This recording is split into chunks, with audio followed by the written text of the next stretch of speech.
The Dallas Stars savior Matt Duchene is back at it again, a 3-point night in a 4-3 overtime victory over the Seattle Kraken. Let's break this one down next on Locked On. You're Locked On Stars, your daily podcast on the Dallas Stars. Part of the Locked On Podcast Network, your team every day.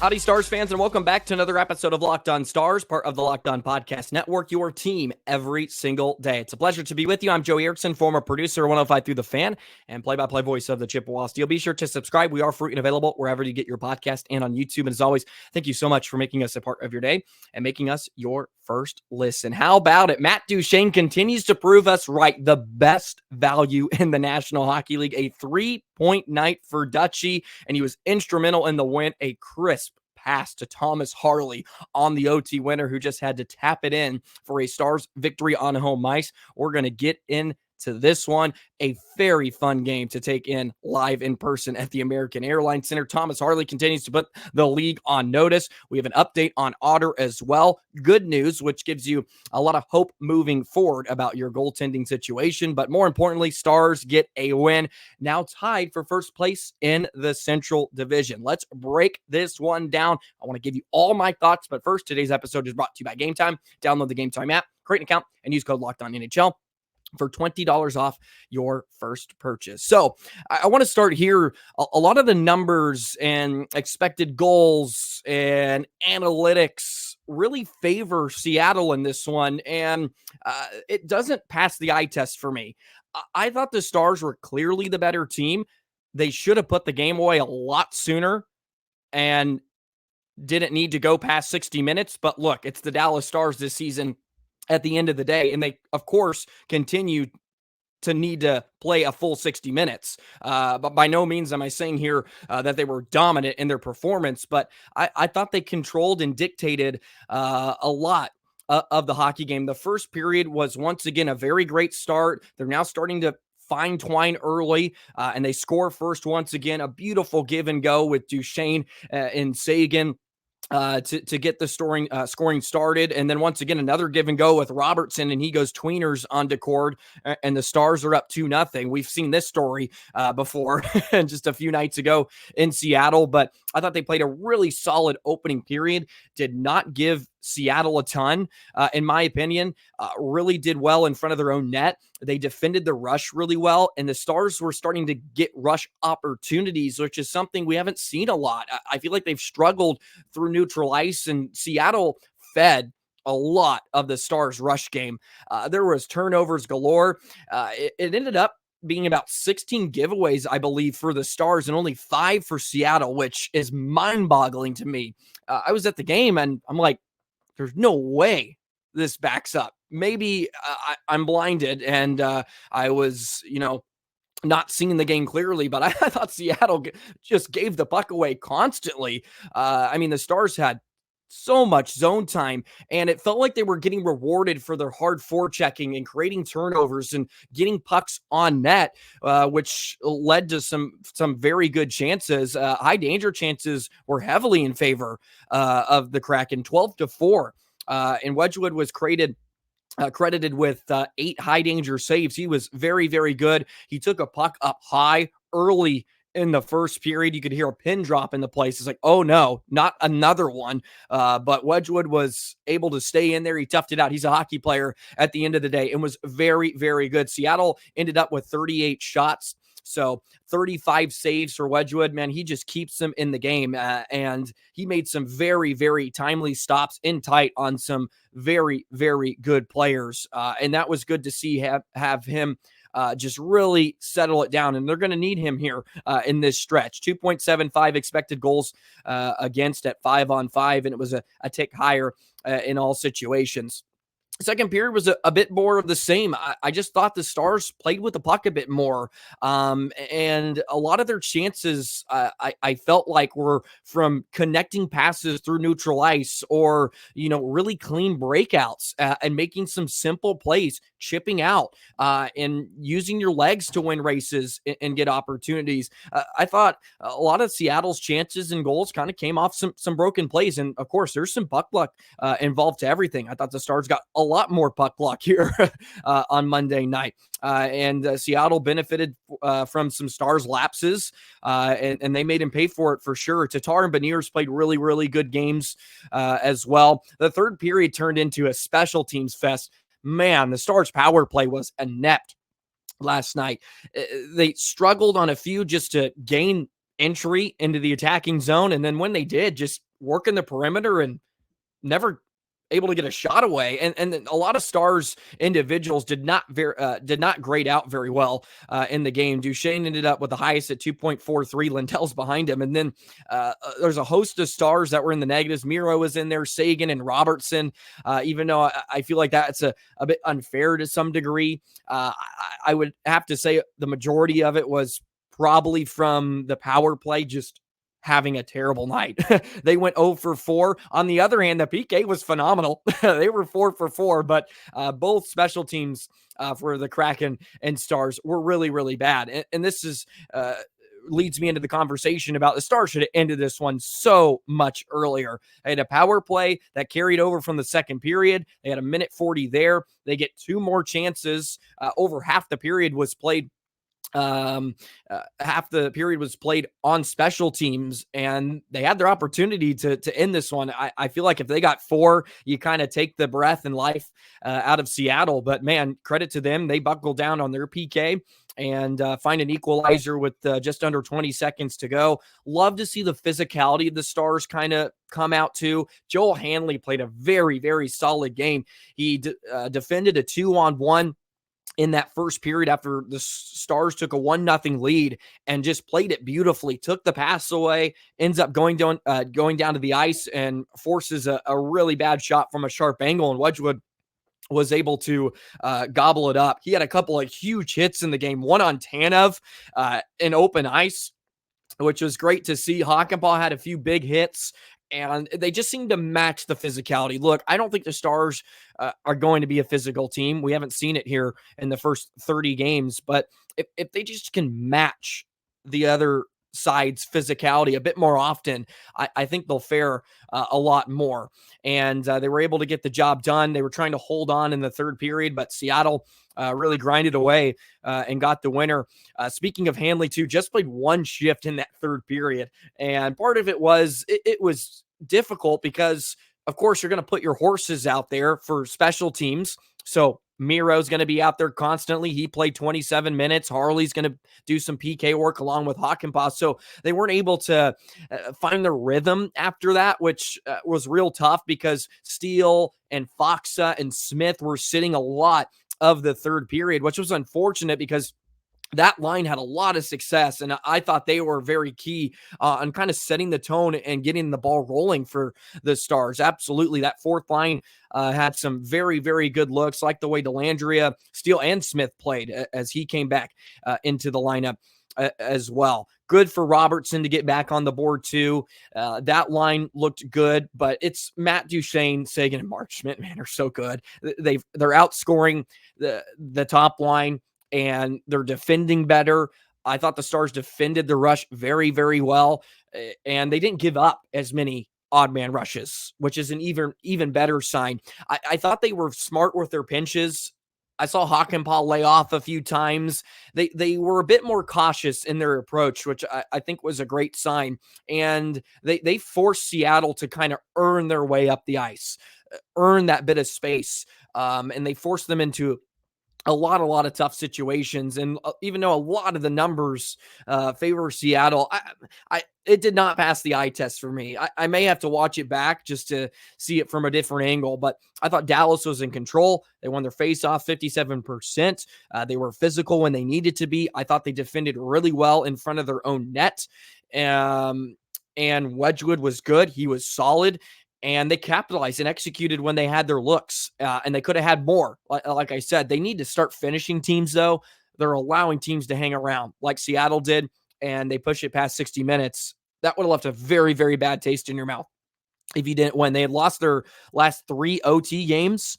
They won in a shootout against Washington a few weeks ago, but when it's solved at 3-on-3, they had lost 3 straight. So they really, really needed a good win. They were patient, along with Harley just being a beast, and then Duchene putting it on a platter. It was gift wrap, perfect time for Christmas, and Harley tapped it in, and he has been a beast.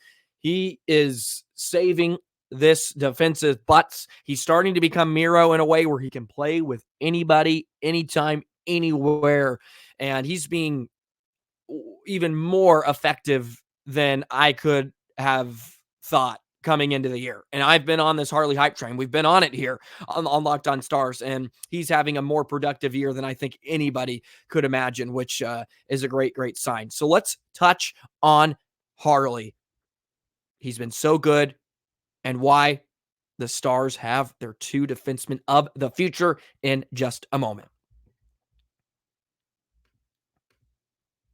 Today's episode of Locked On Stars is brought to you by FanDuel. When the weather gets colder, Stars fans, the NFL offer stays hot on FanDuel right now. New customers get $150 in bonus bets with any winning $5 money line bet. That's $150 if your team wins. If you've been thinking about joining FanDuel, there's no better time to get in on the action. Spreads, player props, over-unders, and more. You can sit on the couch on that Sunday slate, take in football all day long, and make some money while you're watching football, or even hockey, or even college football. It doesn't just have to be the NFL, and you can go to FanDuel. It's so easy, and you can make yourself some money while you're enjoying sports. So visit FanDuel.com/lockedon and kick off the NFL season. FanDuel, a official partner of the NFL.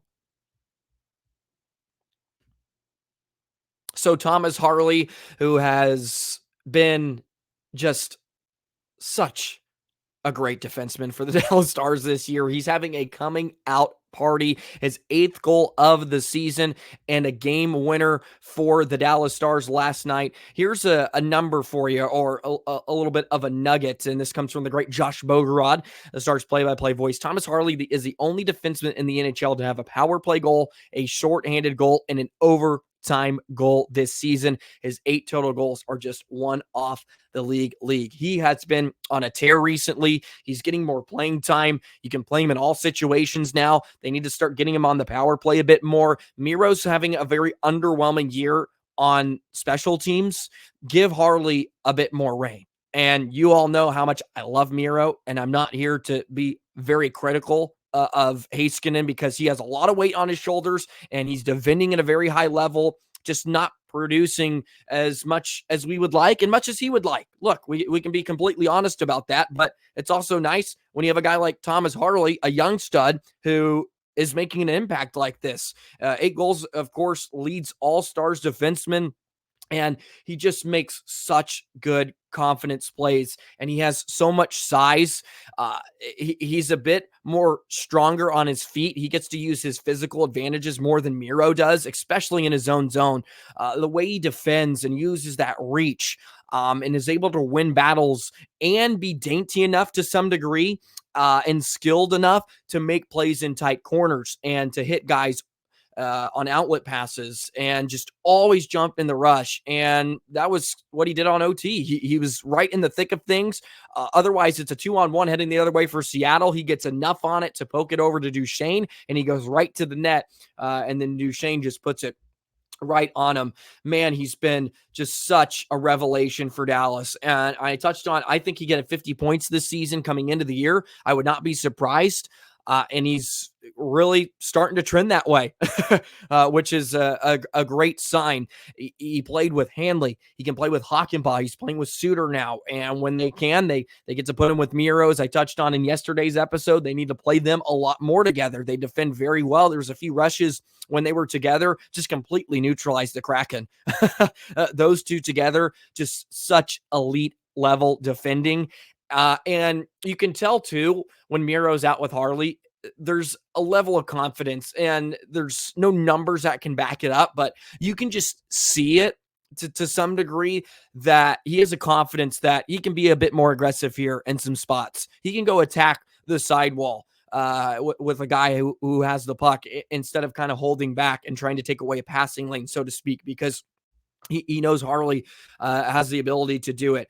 Did not grade out incredibly well in the game. He was actually the lowest graded player with Suter at minus 2.06, but I can't put a lot of stock in these numbers.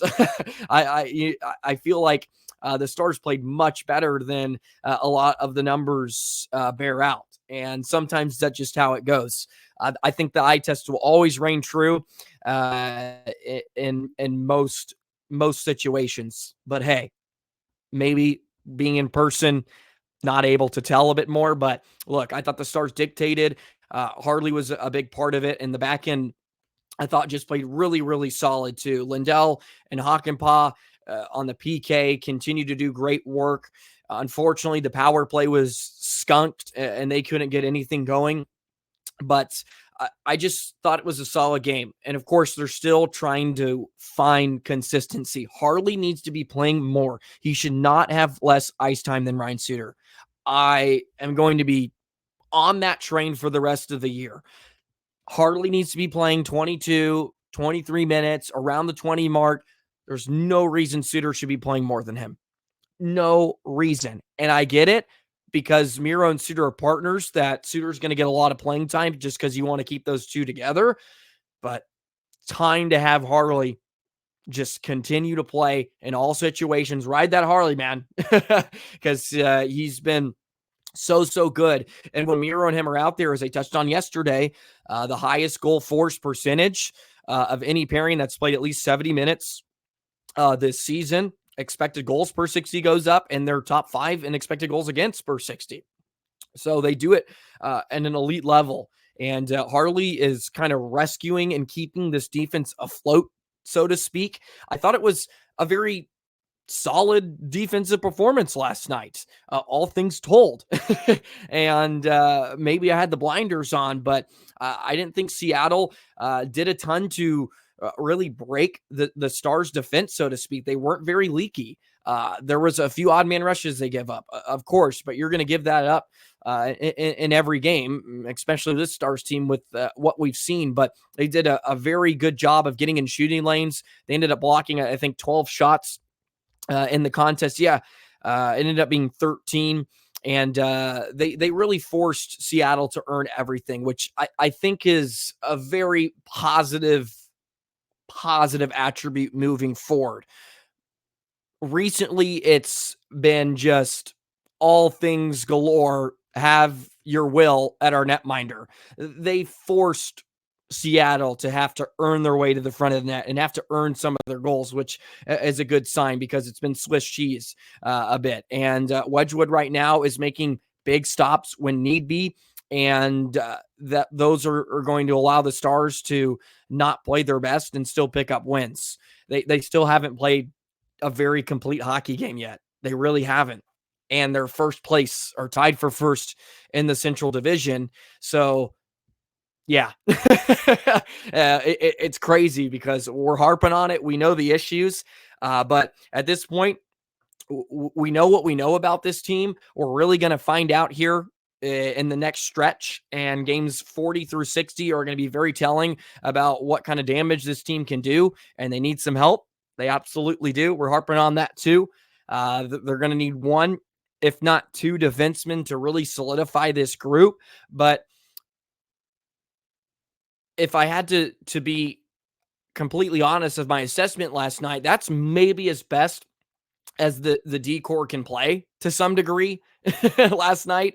And it's just not going to be good enough to beat the best teams in the National Hockey League. And you got one of them coming to your building on Thursday, and the Vancouver Canucks, who have already shut you out this season. So, yeah, they certainly need some help. And their best is just not good enough at this point, especially with Lundqvist in the rafters watching, and they don't trust him. Hanley's not going to play a ton down the stretch either, even though they do trust him a bit more. But it's not going to be good enough. So very, very intriguing moving through the year. And some positive signs coming here recently. They're playing good in some stretches. They can dominate in some stretches, but it's those lapses that have really, really hurt them. Still not able to hold on to a multi-goal lead. That has been an issue, especially recently. They seem to have different issues arise at different parts throughout the season, and they just can't quite put them together yet.